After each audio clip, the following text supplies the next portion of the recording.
ग्वालदम थराली कर्णप्रयाग राष्ट्रीय राजमार्ग पर लोटी के पास गधेरे में बाइक सवार युवक के बहने से हुई मौत के बाद बीआरओ ने घटना का सबक लेते हुए गधेरे के पानी को चैनलाइज करते हुए पानी की निकासी पूर्व की तरह गार्डर से ही कर दी है और अब सड़क पर बने गड्ढों को भी पत्थरों से भर दिया गया है, जिससे बरसात के इस मौसम में राहगीरों को दिक्कत न हो। यहाँ से जो रास्ता था ना सड़क में जाने का, वो जब रोड कटिंग हुई वो रास्ता खत्म हो गया है। वहाँ पर लोगों को ऊपर पुल में आने के लिए बड़ी दिक्कत हुई। और पहले भी यहाँ पर बहुत पहले यहाँ पर एक बच्चा बहता उसको भी हादसा हुआ। ये हादसा नहीं होता अगर यहाँ पर पहले यहाँ दो नाले, एक में अभी पानी जा रहा है, एक दूसरा है। अगर ये दोनों खोल दिए जाते, दोनों पानी सड़क के नीचे निकल जाता तो यहाँ पर कोई हादसा नहीं होता। एक्चुअली सर ये 12 तारीख की जो घटना हुई, अचानक ये हमारी जो गधेरा है लोल्टी का, तो अचानक उफान पे आता है गधेरा। तो यहाँ पर बाइक सवार आया तो यहाँ पर वो समझ नहीं पाए इस गधेरे का मतलब जो भी मतलब कितना भयंकर रूप ले लेगा। और यहाँ पर अक्सर क्या कि ग्रीप वालों ने ही थोड़ा इन पे पहले ही यहाँ पर कार्रवाई कर ली तो एक नौजवान की जान बच जाती है यहाँ पर। और यहाँ पर अभी उन्होंने इस घटना के बाद यहाँ पर सबक ले लिया उन्होंने कि अचानक उन्होंने यहाँ पर गड्ढा भी भर दिया और पानी भी डाइवर्ट कर दिया।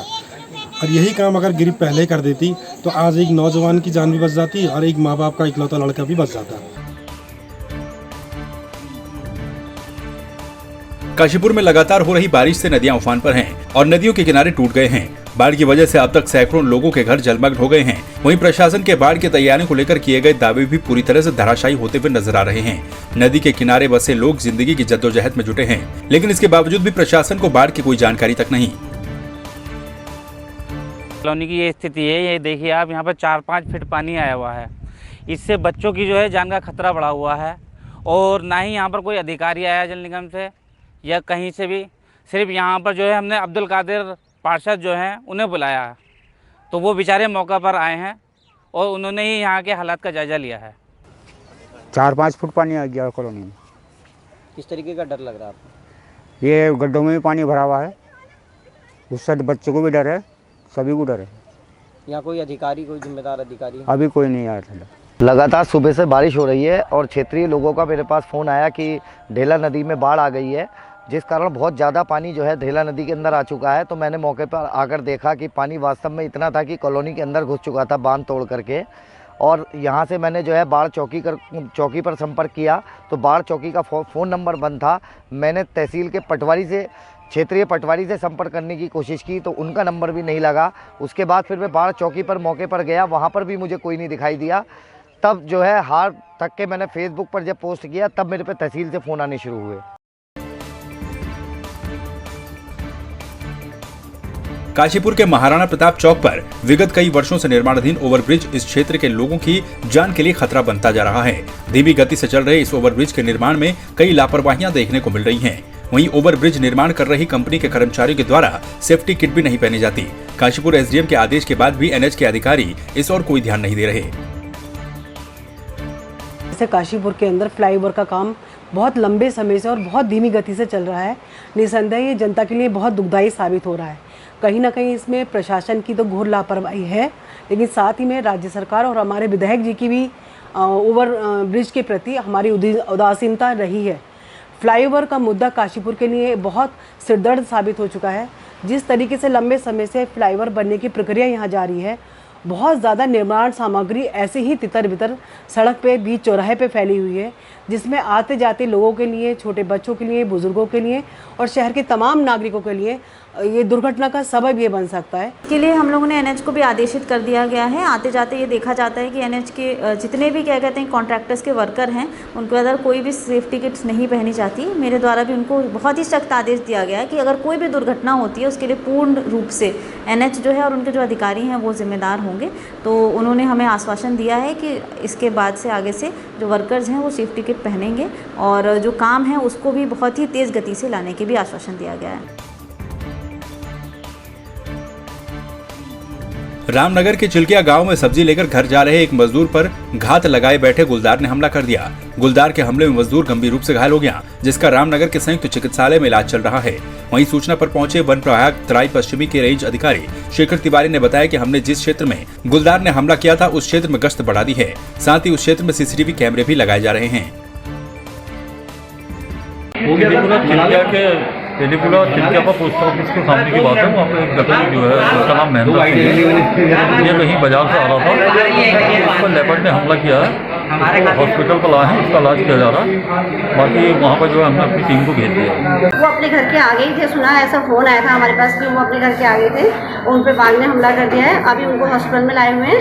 ऐसा है, अगर ये इस तरीके की वारदात हमारे गांव में होती रही तो इससे तो बहुत से लोगों को इसमें जान माल का खतरा हो सकता है, क्योंकि आए दिन ऐसी घटनाएं हो रही हैं। अभी ये बाघ कुछ दिन पहले गांव के अंदर भी था, तो वहाँ से भी लोगों का फ़ोन रात को 1 बजे आया था कि यहाँ पे बाघ आ रहा है, लेकिन उनके पास कोई प्रूफ न होने की वजह से हम कुछ कर नहीं पाए। लेकिन इस समय तो यह है कि प्रेजेंट में अभी इतनी बड़ी घटना भी घटी है, तो मैं विभाग से चाहती हूँ कि वो इसके लिए कोई सुरक्षा का इंतजाम करें ताकि ऐसी घटना दोबारा न हो। रामनगर में देर रात हुई तेज बारिश से काफी नुकसान देखने को मिला। रामनगर के चोरपानी क्षेत्र में मकान देर रात उफनते नाले में बह गया। मकान में रह रहे लोगों को पड़ोसियों की मदद से बचाया गया। वहीं गौजानी के नाले में भी रात में एक बाइक सवार की बाइक बह गई। टेढ़ा गांव में भी भारी बारिश के चलते नाले में एक कार बह गई। हालांकि किसी के हताहत होने की कोई खबर नहीं है। चोरपानी जो बरसाती नाला है, 12:30 बजे अचानक इसमें बादल फटे, इतना भयंकर पानी आया। रात को राधेश्याम और नैम सिंह दोनों इनका मकान था।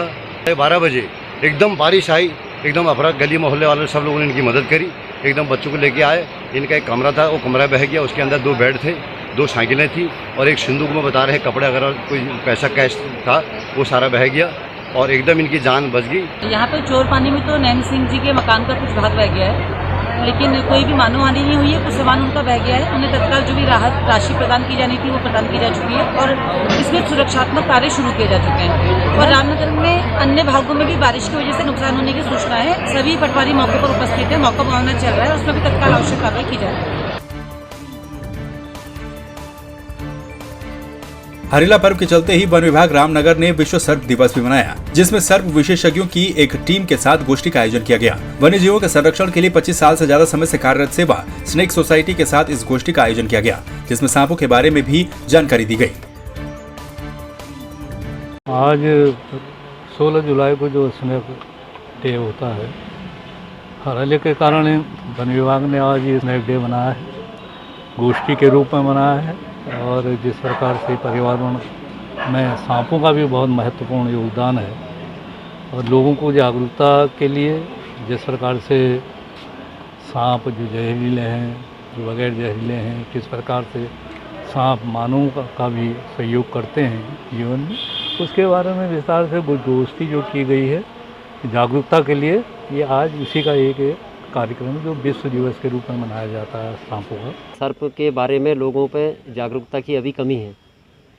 इसी उद्देश्य के साथ हम लोग जो है आज इस कार्यक्रम को मनाया है और इसको क्योंकि इस समय थोड़ा ग्रामवासी जो हैं धान की रोपाई करने में व्यस्त हैं, तो हम लोग इसके पश्चात कुछ समय बाद ग्रामीण में जा के प्रैक्टिकली हमारे पास जो विशेषज्ञ हैं उनके साथ सर्पों की प्रजातियां शो करके उनको पहचानना ग्रामीण को सिखाएंगे, ताकि वो इससे डरे नहीं बल्कि इनके संरक्षण में ग्रामीण भी योगदान करें।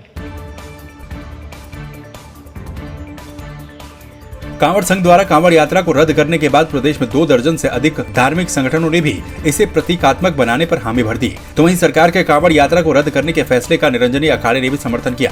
हरिद्वार में निरंजनी अखाड़े के आचार्य महामंडलेश्वर कैलाशानंद गिरी महाराज ने कहा कि हम कोविड-19 की दूसरी लहर की स्थिति को दोहराना नहीं चाहते। कोरोना के कारण आज देश में नहीं अपितु दुनिया में महामारी है। भारत सरकार और WHO इन तीनों का निर्णय आज भी वही है। जो हमारी परिस्थिति है देश की और समाज की और दुनिया की, उसको ध्यान में रखते हुए कांवड़ यात्रा स्थगित करने का निर्णय उत्तराखंड सरकार ने लिया है।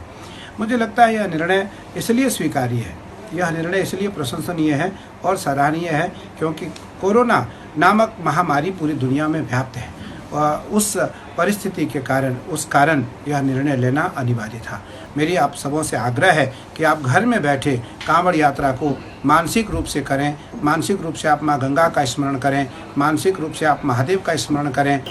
जैसा आप सभी जानते हैं कि कोरोना महामारी भारत में नहीं पूरे विश्व में दूसरी लहर लगभग समाप्ति को रहे, लेकिन चिंता का विषय यह है कि तीसरी लहर भी आने की संभावना है। उत्तर प्रदेश सरकार के यशस्वी मुख्यमंत्री आदरणीय योगी आदित्यनाथ जी संत हैं और उनकी इच्छा भी थी कि एक धार्मिक परंपरा हमारी कांवड़ यात्रा है वह पालन हो, लेकिन तीसरी लहर की संभावना को देखते हुए मुझे लगता है कि कांवड़ यात्रा आखिर करना ही ठीक है। और सभी शिव भक्तों से, कांवड़ यात्री भक्तों से मेरा एक निवेदन है कि आप लोग संभवतः अपने अपने गांव के जो शिवालय हैं वहाँ पे गंगा का जल अभिषेक करें। हरिद्वार में डिपार्टमेंट ऑफ फार्मेसी साइंसेज के द्वारा एक दिवसीय कार्यशाला का आयोजन किया गया, जिसमें कोविड-19 के चलते कंप्यूटर लैब में अभ्यर्थियों को सोशल डिस्टेंसिंग के साथ बिठाया गया। अभ्यर्थियों को ऑनलाइन ऑफलाइन दोनों ही माध्यम से जोड़ा गया। गुरुकुल कांगड़ी हरिद्वार के भेषज विज्ञान के प्रोफेसर डॉक्टर सत्येंद्र कुमार राजपूत ने बताया कि उनका प्रयास हमेशा से ही रिसर्च को बढ़ावा देने पर रहा है। हमारा फोकस ये रहा है कि किस तरह से रिसर्च को बढ़ावा मिले। जैसे हमारी सरकार भी है रिसर्च को बढ़ावा देना चाहती है, बट बहुत सारी परियोजनाएं हैं उस स्तर की नहीं पहुंच पा रही हैं जिसको गवर्नमेंट फंडिंग करे। तो हमने यहाँ पे बहुत सारे अध्यापक ऑनलाइन ऑफलाइन मोड में जुड़े रहे, उनको ये बताया कि किस तरह से आप फंडिंग को लिखें और बड़े आसानी से चीज़ों को लिखी जा सकती हैं और किस तरह से हम फंडिंग एजेंसी की कसौटी पे खरे उतरें और उनसे जो फंड आए वो जो हमारी रिसर्च के माध्यम से सोसाइटी को कंट्रीब्यूट मिले। तो टारगेट जो है सोसाइटी की सर्विस को रखते हुए ये जो हमारी वर्कशॉप रही है उससे निश्चित तौर पर लोगों को लाभ हुआ है। ये जो वर्कशॉप की गई है इसमें ये बताया गया है कि कोई भी रिसर्च प्रपोजल है ये कैसे लिखा जाता है, क्या क्या इसके बेसिक फीचर्स होते हैं, किस तरीके से इसको तैयार किया जाए ताकि हमें जो किसी भी एजेंसी को भेजते हैं जो फंडिंग एजेंसी होती है ताकि वो हमें आसानी से मिल जाए, क्योंकि वहाँ पे काफ़ी कंपटीशन होता है। तो इस वर्कशॉप से हमें बिल्कुल क्लियर हुआ है कि ऐसे हम अपने प्रोजेक्ट्स में क्या क्या फीचर्स डालते हैं जिससे उसके ग्रांट होने के 100% चांसेस बन जाते हैं। तो ये हमने सीखा है। ये अपने आप में बहुत ही महत्वपूर्ण विषय है जिसका इन्होंने आज चुनाव किया है और इसके द्वारा जो भी प्रतिभागी इसमें जुड़ेंगे, चाहे वो ऑनलाइन मोड से जुड़ रहे हों चाहे वो ऑफलाइन मोड से जुड़ रहे हों, उनको ये बहुत ही लाभदायक सिद्ध होगी, ऐसा मेरा विश्वास है। जो भी प्रतिभागी यहाँ पे उपस्थित हो सकते थे वो आज यहाँ पे उपस्थित होकर इसका लाभ उठाएंगे। हरिद्वार के श्यामपुर क्षेत्र में पीली नदी में 4 युवक गंगा के तेज बहाव की वजह से फंस गए, जिसके बाद श्यामपुर पुलिस ने सूचना मिलते ही रेस्क्यू कर चारों को सुरक्षित बाहर निकाला। चारों युवक श्यामपुर में पीली नदी पर पुल निर्माण कार्य के दौरान सोए हुए थे। पिथौरागढ़ में थल के प्राथमिक स्वास्थ्य केंद्र गौचर में लगे दिव्यांग स्वास्थ्य शिविर में 16 लोगों को दिव्यांग का प्रमाण पत्र जारी किया गया।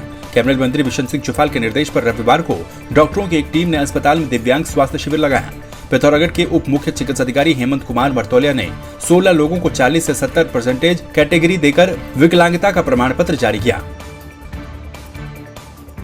थल की पावन भूमि पर हमने कई वर्षों बाद यहाँ पे विकलांग का जो कैंप लग पाया है, इसमें 16 लोगों के विकलांग सर्टिफिकेट बने हैं और जिन लोगों को कई लोगों को कि सर्टिफिकेट की न होने की वजह से कई सरकारी सुविधाओं का लाभ नहीं मिल पाता था, इस कैंप के बाद मैं महसूस करता हूं कि उन लोगों को वो यथोचित लाभ मिलता रहेगा और इसके लिए सभी लोगों ने बहुत हमें सहयोग किया। सभी लोगों का आभार प्रकट करते हैं। धन्यवाद।